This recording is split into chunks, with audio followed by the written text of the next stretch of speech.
8 more lesser known mods for Fallout 4 that are worth a download. This is actually one of my favorite series to make. More or less, I show you guys some mods that didn't get enough downloads that typically are on the way low end of popularity. Many of these mods find themselves in this situation for a number of different reasons. Some of them really don't have like a great title or images to go along with that. So when you click on the mod page, there's no images at all, or the title isn't exactly as accurate as you would think, despite the mod content itself being really high quality. Another issue that I continue to find with some of the things I cover in this series is they come out at the same week or weekend as another very popular mod. Getting on the featured page on Nexus or just getting a lot of attention following its release seems to be critical for a mod's success, and there seems to be somewhat of a snowball effect. As more people pay attention to that, it gets the mod more and more popularity. Sometimes when other major mods come out, some of these lesser mods do get buried to an unjust degree, so a lot of people actually miss them. With that being said, if you guys enjoy this video or the series as a whole, you can actually leave a like or a comment. I really encourage you guys to comment other lesser known mods. Naturally, by the type of mods that these are, it's hard for me to find them, so some suggestions in the comments is always appreciated. I'll make sure to look through those as I make the next video. In addition, comments and likes actually just help with YouTube's algorithm. Not all videos are sent to your sub boxes if you didn't know that already. The only way to get every upload is to actually click on the bell icon, but likes and comments ensure that this will get sent to you more sub boxes, so again, it's always really appreciated.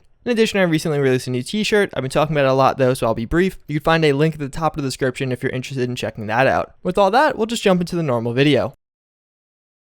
To start things off, we have PIRAD, or Plausible and Immersive Radiation. This is going to be an overhaul mod for the radiation system in Fallout 4. It's going to change the way radiation interacts with you, and it's all around going to make radiation a bit more scary and kind of more of a foe when playing on survival. Right off the bat, this mod's going to add in a few new items, some new things to actually address radiation and actually prevent it, and also a new radiation suit. There's a series of these shark-themed suits throughout the Commonwealth that are pretty cool. It's rather hard to actually make a 1 to 2 minute section on this mod because it's one of those ones that's going to have long-lasting effects over the course of a playthrough, but more or less radiation now is going to be divided into 2 major categories. First and foremost is tissue damage. That's more or less going to be exterior radiation, so think as you walk around and you start getting razzed just from walking around. In addition, there's particle-based radiation. That's going to be from consuming different things, and now each of these different types have different methods and ways that you actually address these, including the traditional ways through RadX and RadAway, but also some new ones that this mod adds to the table. One of the major changes, radiation suits and really protective gear as a whole is no longer like infinite. It can break down and you will have to fix it after it kind of consumes so much radiation. And just all around, radiation sticks to the player a lot longer here. It makes it a more formidable foe, and you have to just take it into consideration way more often. If you're looking for a bit more of a hardcore Fallout 4 experience, or just want the radiation to be a little bit more fleshed out and dynamic, this is going to be a great mod to download. It's very vanilla-y, so it kind of fits into the game quite well. You almost can't tell there's a mod there. It just seems like a DLC that fleshes out the radiation system.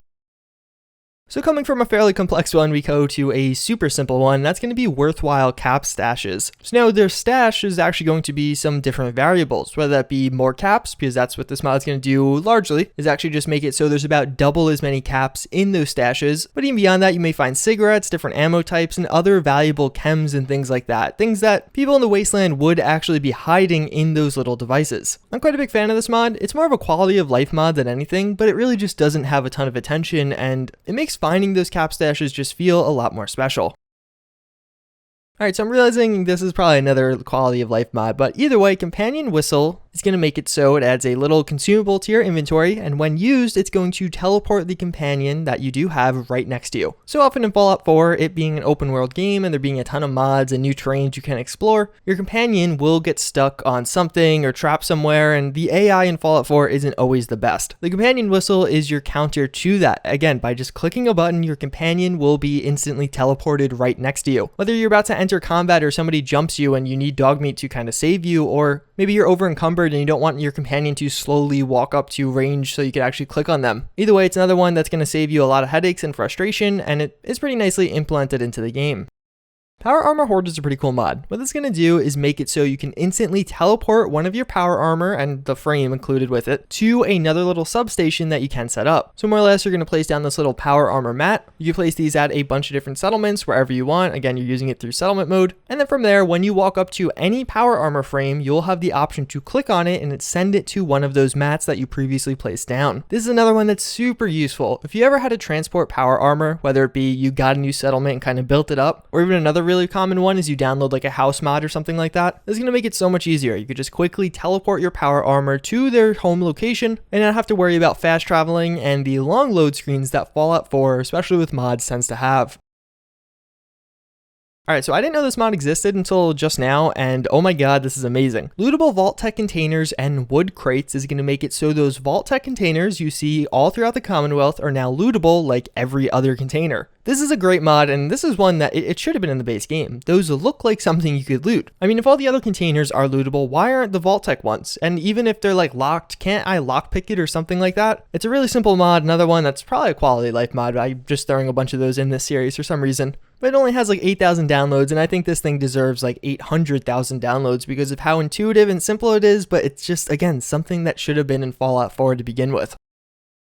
Then we do have Insult to Injury. This actually isn't a quality of life mod, but it's going to be another mod that makes the game a bit more difficult, overhauling the limb damage system through this and making it a lot more similar to the hardcore mode in Fallout New Vegas. Right off the bat, stim packs are going to load slower. In general, you're not going to be able to instantly heal your limbs after they're injured. You can't just sleep and wake up all fully healed. You're going to have to take certain steps, whether that be seeing a doctor or having the appropriate chems and aid materials on you. In addition, after wounding a limb now, the likelihood of getting an infection or a disease is going to be significantly higher now, so you're going to have to use way more antibiotics. Sleeping, although not instantly healing you, is going to make it so you heal more quickly, so making sure you actually get like the proper 8 hours of sleep every night will make it so your limbs and infections will heal faster while you're also taking the appropriate steps to cure them in other ways. Another one that I really like is if you're outside while you are kind of injured or one of your limbs are broken and there is negative or bad weather, there's a highly likelihood you'll get an infection. So if it's raining throughout the game and you do have an open cut, you will have a higher chance of getting that cut infected. It's a pretty comprehensive mod, and there's a lot more I could tell you about and give you like little things that, oh, it does this, it does this, it does this. But those are some of the bigger changes it does make, and there is a very clear cut and comprehensive write-up on the mod page that if you're interested in this one, I would recommend reading through. It's only survival mode, so if you like the sound of these, you have to play on survival, but it also does have MCM support, just like survival options, so using those two in tandem could pretty much get it so you could customize this to be the exact type of survival mode you want. Then we do have Institute Electrolasers. What it's going to do is make it so the Institute R in Fallout 4 is a little bit more distinctive now. Instead of it just being a different looking laser R, it's actually going to have a different firing type now. It's going to shoot this little laser that almost looks like the Force Energy or whatever that's called from the Star Wars series. It's pretty simple. Outside of that, the piece of equipment itself is largely left exactly the same, but I personally like this change. I think it's a nice touch. It makes the Institute a bit more interesting, and more importantly, it makes the few pieces of equipment they have, or just really one piece of equipment they do have, a lot more interesting. Last but not least, we have Existence 2.0. This is going to be a radio mod. I don't typically cover these, but this is one that I've used a few times now, and I particularly enjoy it. It gives you a nice horror vibe, and I feel like it depends on which kind of setup you have in Fallout 4, but it really does not have enough attention. This should be the go-to horror radio mod, and I don't think enough people are using it. Obviously, I could talk about it all day, but I figure I'll just play you a short snippet of it, and you can actually get a feel as to how it feels while using in-game.